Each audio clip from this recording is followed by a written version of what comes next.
আমরা আসছি এই আয়াতে রব্বুল আলামিন দুইটা বিষয় উপস্থাপন করেছেন। কয়টা বিষয়? দুইটা বিষয়। একটা বিষয় হচ্ছে গচ্ছিত বিষয় এর অধিকারীকে অর্পণ করো। এখানে বলা হয়েছে আমানত।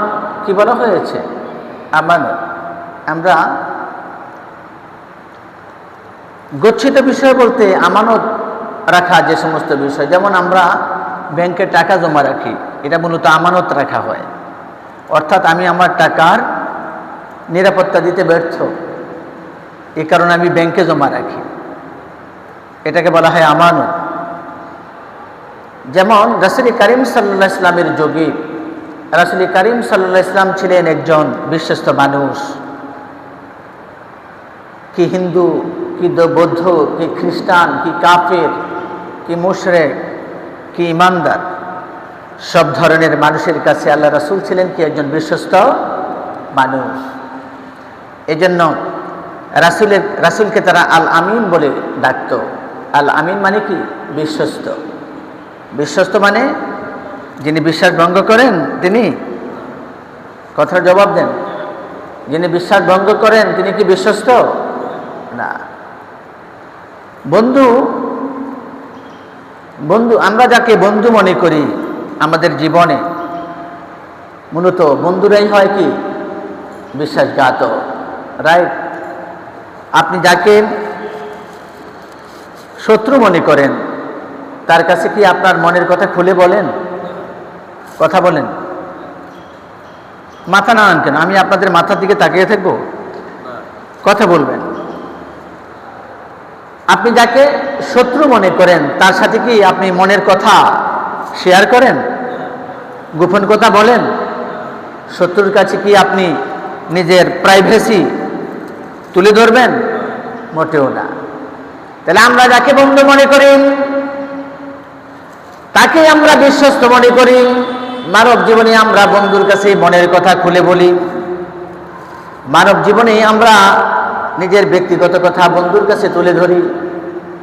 আর এই জন্যই দেখা যায় যুগ যুগ ধরে যত বন্ধু আছিল, বন্ধুরাই কি করে বিশ্বাসঘাতকতা করে, তাই না? দেখবেন আপনার সম্বন্ধে যে সমস্ত মানুষগুলো জানে তারাই সবচেয়ে বেশি ক্ষতি আপনার করতে পারে। আপনি কখন ঘুমান, কখন খান, কখন বাসায় থাকেন, কখন থাকেন না, এগুলো আপনার খুব কাছের মানুষেরা জানে। জেনেই আপনার বাসায় ডাকাতি করতে আসে, চুরি করতে আসে, আপনাকে মারতে আসে। আপনার দুর্বলতা কোথায় কোথায় আছে এগুলো তারা জানে। এই জন্য যে সমস্ত বিষয় আপনার কাছে গচ্ছিত রেখেছে, এই সমস্ত গচ্ছিত বিষয়গুলো তার মালিককে ফেরত দেওয়া এই একটা বিষয়, আর এটা ন্যায় এবং ইনসাফের ভিত্তিতে বিচার করা। এই দুইটা বিষয়ে রব্বুল আলামিন এই আয়াতের মধ্যে কি করেছেন? আলোচনা করেছেন। এটার সাথে একটা সংশ্লিষ্ট কথা আপনাদেরকে বলা দরকার। রাসূলকে কেন তারা আল আমিন বলতো? রাসূল ছিলেন পৃথিবীর সবচেয়ে বিশ্বস্ত মানুষ।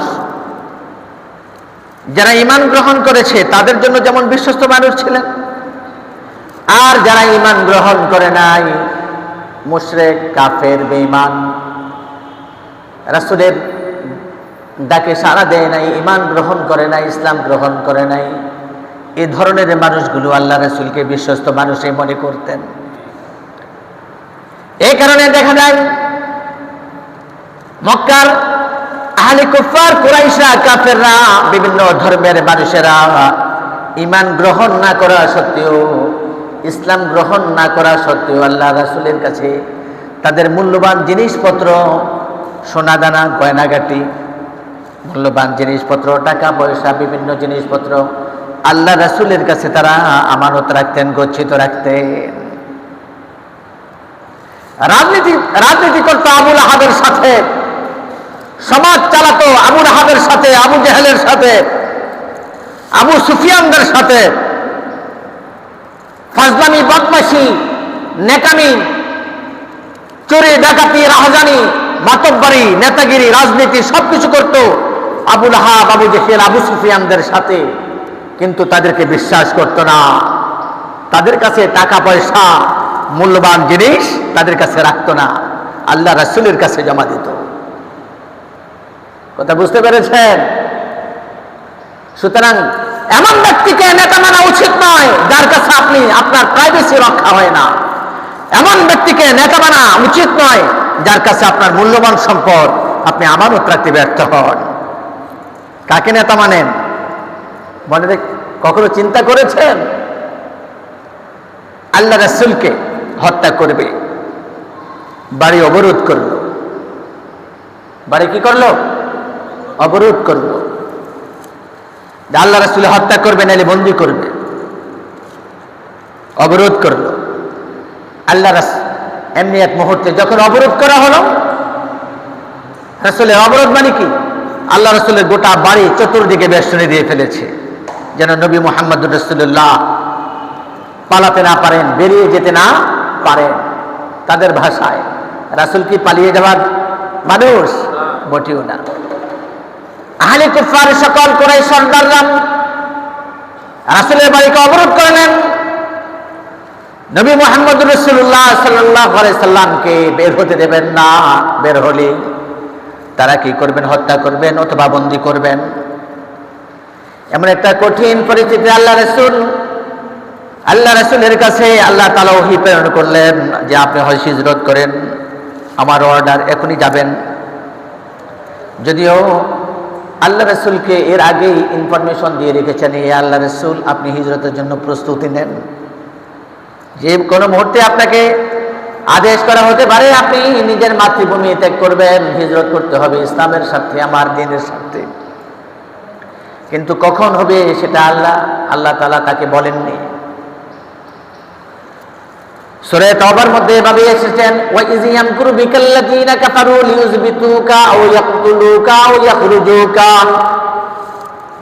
ওয়া ইয়ামকুরুনা ওয়া ইয়ামকুরুল্লাহু ওয়াল্লাহু খায়রুল মাকিরিন। ওয়া ইয ইয়ামকুরু বিকাল্লাযীনা কাফারু লিইউযবিতুকা আও ইয়াকতুলুকা আও ইয়াখরুজুকা। রব্বুল আলামিন বলেন, যখন কাফেররা চক্রান্ত করেছে নবী মুহাম্মদুর রাসূলুল্লাহ সাল্লাল্লাহু আলাইহি সাল্লামকে বন্দী করে ফেলবে অথবা হত্যা করবে অথবা তাকে দেশান্তর করে দেবে। ওয়ায়ামকুরুনা ওয়ায়ামকুরুল্লাহু আল্লাহু খায়রুল মাকিরিন। আল্লাহ তাআলা বলেন তারা চক্রান্ত করে, অথচ আল্লাহ তাআলার কৌশলটাই হলো উত্তম কৌশল। ঠিক অবরুদ্ধ করেছে আর পাহারা দিচ্ছে নবী মুহাম্মদুর রাসূলুল্লাহ। ঘর থেকে কখন বের হয় দেখা যায়, রাত পর্যায়ক্রমে রাত গড়িয়ে যাচ্ছে, আস্তে আস্তে ফজর হয়ে যাবে। আর এমনি দীর্ঘ অপেক্ষার পর একজনকে কি করা হলো? বের করা হলো। একজনকে বললো যে তুমি ঘরে ঢুকো। কি ব্যাপার, নবী মুহাম্মদ বের হয় না কেন সাল্লাল্লাহু আলাইহি সাল্লাম? আল্লাহ রাসূল আল্লাহর আদেশ রক্ষার্থে ঘর থেকে বের হলেন। হাদিসে তাফসিরে বর্ণনায় পাওয়া যায় আল্লাহ রাসূল বলছে যে তুমি এক মুঠো মরুর বালি হাতে নাও। ওয়া ইয ইয়ামকুরু বিকাল্লাযীনা কাফারু লিইউযবিতুকা আও ইয়াকতুলুকা ওয়া মা রামাইতা ইয রামাইতা। আছে না আয়াত? এভাবে যে তুমি কি করো, বালিগুলো ফু দাও। আল্লাহ রাসূল বালি হাতে নিয়ে ফু দিলেন। বলেন কাফেরদের চোখে চোখে এই বালি পৌঁছে দেওয়ার দায়িত্ব কে নিলেন? আল্লাহ। আল্লাহ রাসূল শুধু ফু দিলেন, তাদের চোখের মধ্যে বালি আল্লাহ তাআলা পৌঁছে দিলেন। তারা চোখ কসলায়। আল্লাহ রাসূল স্বাধীনভাবে সুন্দরভাবে তার ঘর থেকে বেরিয়ে গেলেন। তারা একটু টের পেলেন না। আর দীর্ঘ অপেক্ষার পর যখন দেখছে নবী মুহাম্মদ রাসূলুল্লাহ ঘর থেকে বের হচ্ছে না, তখন তারা ঘরে প্রবেশ করলো। আল্লাহ রাসূল তার কাছে মক্কার কাফের মুশরিক বিভিন্ন জাতের মানুষ বিভিন্ন মূল্যবান সম্পদ গচ্ছিত রেখেছে, আমানত রেখেছে।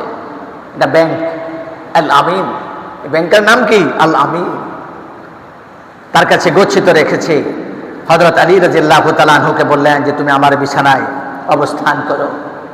এই দেখো এগুলো অমুকের সম্পদ, এগুলো অমুকের। এভাবে যার যার সম্পদ নাম বাই নেম বুঝিয়ে দিলেন যে আমি চলে যাচ্ছি, আল্লাহ রাসূলের পক্ষ থেকে এই সম্পদ যার যার আমানত তুমি পৌঁছে দিও। দীর্ঘ অপেক্ষার পর যখন দেখছে নবী মুহাম্মদ রাসূলুল্লাহ সাল্লাল্লাহু আলাইহি সাল্লাম ঘর থেকে বের হচ্ছে না, রাত শেষ হয়ে যাচ্ছে, তখন তাদের একজন ঘরে ঢুকলেন। ঢুকে দেখেন আল্লাহ রাসূল এর চেহারা আর হযরত আলী রাদিয়াল্লাহু তাআলা আনহুর চেহারা অনেকটা মিল ছিল, যেহেতু আপন চাচাতো ভাই। আপন ভাই বেরাদের সাথে চাচাতো ভাই জ্যাঠাতো ভাই নিজের ভাইয়ের সাথে চেহারা কিছু মিল থাকে না, সেই হিসাবে বংশের চিত্রে কিছুটা মিল ছিল। অনেকে ভাবছে যে আল্লাহ রাসূল, পরে দেখলো না, হযরত আলী রাদিয়াল্লাহু তাআলা আনহু আল্লাহ রাসূলের বিছানায় একটা পাশে শুয়ে আছেন। আল্লাহ রাসূল যে জায়গায় শোয় বা জায়গায় একটা পাশে শুয়ে আছেন। তখন তো রেগে মেখে তারা, কি ব্যাপার তুমি? কহ আমি আলী ইবনে আবি তালেব। কি ব্যাপার, কি ব্যাপার? আমি আল্লাহ রাসূল নই, আমি আলী ইবনে আবি তালেব।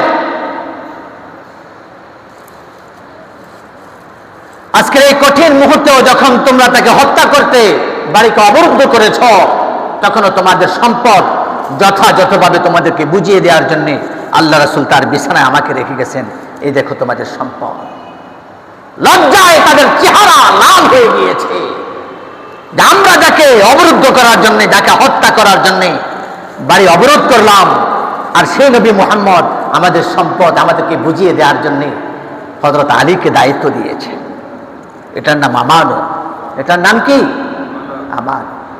প্রিয় ভাইয়েরা, আমানত, আমানতের কি জিনিস? এটা বিশাল, এক তাৎপর্যপূর্ণ বিষয়। আপনার কাছে একটা কথা একজনে বলল, আপনি এটাকে লিক আউট করে দিলেন, আপনি আমানত রক্ষা করতে পারলেন না। শুধু একটা টাকা রাখলো আর এটা ফেরত দিলেন, শুধু এটার নাম আমানত নয়। বরং একজন মুমিন, একজন মুমিনের কাছে আরেকজন মুমিনের ইজ্জত, সম্মান, ঈমান সবকিছু আমানত। আল্লাহ রাসূল সাল্লাল্লাহু আলাইহি ওয়াসাল্লাম বিদায় হজ্জের ভাষণে এভাবে বলে গেছেন, ও আমার সাহাবীরা, আজকের দিনটি যেমন পবিত্র, ঠিক তেমনি ভাবে একজন মুসলমান আরেকজন মুসলমানের কাছে এভাবে পবিত্র। আজকের দিনটি যেমন পবিত্র, ঠিক তেমনি ভাবে একজন মুসলমানের রক্ত আরেকজন মুসলমানের কাছে পবিত্র, অর্থাৎ সে রক্তপাত ঘটাতে পারে না। আজকের দিনটি যেমনি ভাবে পবিত্র, ঠিক তেমনি ভাবে একজন মুসলমানের সম্পদ আরেকজন মুসলমানের কাছে ঠিক তেমনি ভাবে আমানত এভাবে পবিত্র। এটাকে খেয়ানত করতে পারে না, এখানে অপবিত্রতার কোন চিত্র প্রদর্শন করতে পারে না। এভাবেই আল্লাহ রাসূল একজন মুসলমানের ঈমানি দায়িত্বকে জাগ্রত করেছেন। কিন্তু দুঃখজনক হলেও সত্য, আজকে একটা কথার অমিল হলেই একজন ভাই আরেকজন ভাইকে মারতে যায়। একটু এদিক সেদিক হলেই, মতের অমিল হলেই দেখা যায় একজন মানুষ আরেকজন মানুষকে খুন করে ফেলে। কোথায় মানবতা? আজকের ফিলিস্তিনে গাজায় হাজার হাজার মানুষ, নর নারী শিশু অকাতরে ইহুদি হায়নারা কি করছে? মেরে ফেলছে। জাতিসংঘ আছে, বাংলাদেশেও জাতিসংঘের অফিস তৈরি করা স্থাপন করেছে। আমরা নিন্দা জানাচ্ছি। বহির্বিশ্বের আন্তর্জাতিক যোগাযোগের জন্য জাতিসংঘের অফিস হতে পারে, সেটা সমস্যা নেই। কিন্তু এই জাতিসংঘের তো কাজ ছিল মানবতাকে রক্ষা করা। কে কে কোন ধর্মের এটা তার মূল পরিচয় নয়। এটা মানুষ, তার ইজ্জত আছে, তার সম্মান আছে, তার বেঁচে থাকার অধিকার আছে, সে যে ধর্মের হোক। আজকে মানবতা বলুণ্ঠিত হচ্ছে, তাহলে এই জাতিসংঘ দিয়ে আমাদের কাজ কি হবে? আমরা জাতিসংঘের সমস্ত আদালতকে, সমস্ত নেতৃবৃন্দ থেকে তার সমস্ত কর্মের নিন্দা জানাচ্ছি। বিশ্ব শান্তি প্রতিষ্ঠায় তারা ব্যর্থ হয়েছে। তারা মানবতার ইজ্জত, সম্মান, মানবতা ভোগ আজকে আকাশে তুলে নিয়েছে। সারা পৃথিবী যেভাবে হত্যাযজ্ঞ পরিচালনা করছে, আমরা তীব্র নিন্দা জানাচ্ছি। মানুষকে বাঁচতে দিতে হবে, বলেন মানুষকে বাঁচতে দিতে হবে, সে যে ধর্মের হোক, যে ধর্মের অনুসারী। কিন্তু আমরা এর তীব্র নিন্দা জানাচ্ছি, জাতিসংঘ শান্তি প্রতিষ্ঠায় ব্যর্থ হয়েছে, বরং সন্ত্রাসবাদকে উস্কে দিয়েছে। যেখানে মুসলমানরা মাথা ছাড়া দিয়ে উঠে দাঁড়াবার চেষ্টা করা হচ্ছে, সেখানে জাতিসংঘ নীরব ভূমিকা পালন করছে, মুসলমানদেরকে সন্ত্রাসী আখ্যা দিচ্ছে। আমরা এর তীব্র নিন্দা জানাচ্ছি। প্রিয় ভাইয়েরা, সূরা নিসার ৫৮ নম্বর আয়াতে আমানতের বিষয়ে গুরুত্বপূর্ণ আলোচনা তুলে ধরা হয়েছে। আগামী জুমায় এর বিস্তারিত আলোচনা করব। আপনারা আজানের সাথে সাথে চলে আসবেন। ওয়ামা তৌফিক ইল্লা বিল্লাহ। আল্লাহ তাআলা আমাদেরকে বুঝার তৌফিক দান করুন, ততদিন আমাদেরকে বেঁচে রাখুন, আমাদের নেক হায়াত দান করুন। আসসালামু আলাইকুম ওয়া রাহমাতুল্লাহ।